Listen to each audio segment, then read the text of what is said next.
Evening, Joey here. Just got to keep talking. It's keeping me going right now. Welcome to the channel. Feeling a little homesick watching the Leafs game tonight. Go overtime. Remember being back home back in those days. Battle of Ontario. I remember where I was for some of those big wins.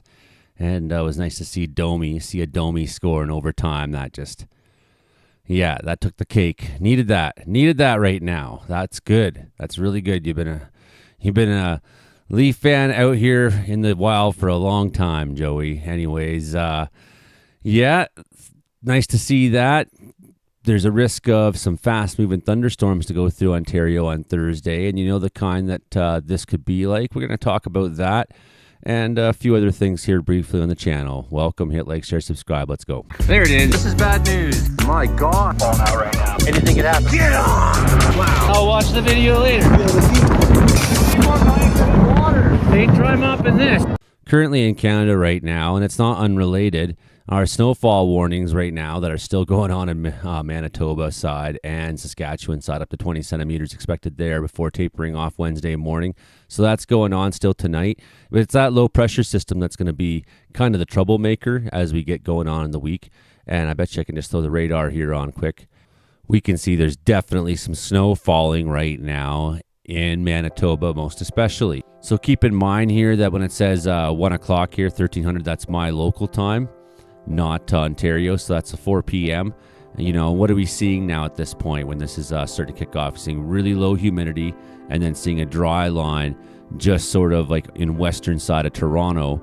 But you're seeing that low humidity value, especially for Ontario. Ontario tends to get pretty humid at times, and you can see some of these collision zones here, area coming off Georgian Bay and meeting up with southerlies coming into more or less the Toronto region. That elevates convective available potential energy values through the afternoon in the Toronto area, but also through into eastern Ontario, into areas east of Peterborough, into the highlands sort of.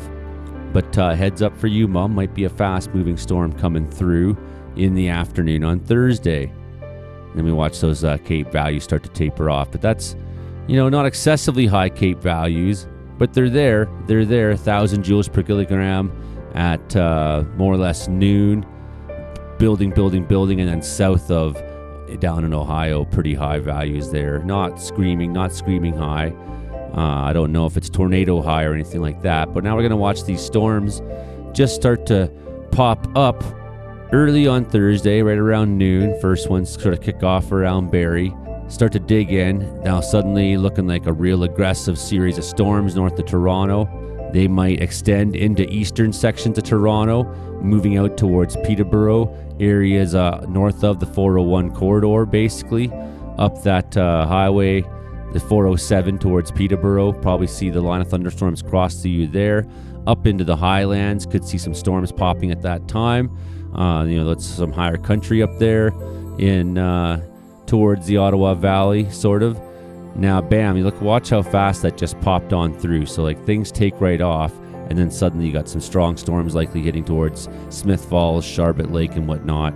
But I'm curious what's going on in this time in between, because we go we don't have a fill-in for what happens between when this line of storms maybe moves towards Marmora, Madoc, Tweed, Center Hastings. It's just going to whip on through. So I'm concerned about what that might look like for you, Mom, and for people back home at that time. Heads up. These could be fast-moving and angry thunderstorm line that moves on through. So pay attention for severe thunderstorm warnings the day of. Because again, you can see that convergence there. We come towards noon, watch that low developing up into the highlands, see that line through Peterborough. Strong line of thunderstorms moving through there. Smith Falls probably going to get hit by something like that. And then down into New York State, Vermont, overnight, probably some flashing of light down there, thunderstorm-wise. But this is part of a larger setup that all originates with our storm that's going on right now in Manitoba and Saskatchewan when it moves on through. Just to give you kind of an idea, maybe give a little bit of thunderstorms on Wednesday through northern Ontario. Might even get a flash of light into the morning in that far western section of southern Ontario as these guys come through on Wednesday night. Sort of a first shot just to kind of wake you up in the morning.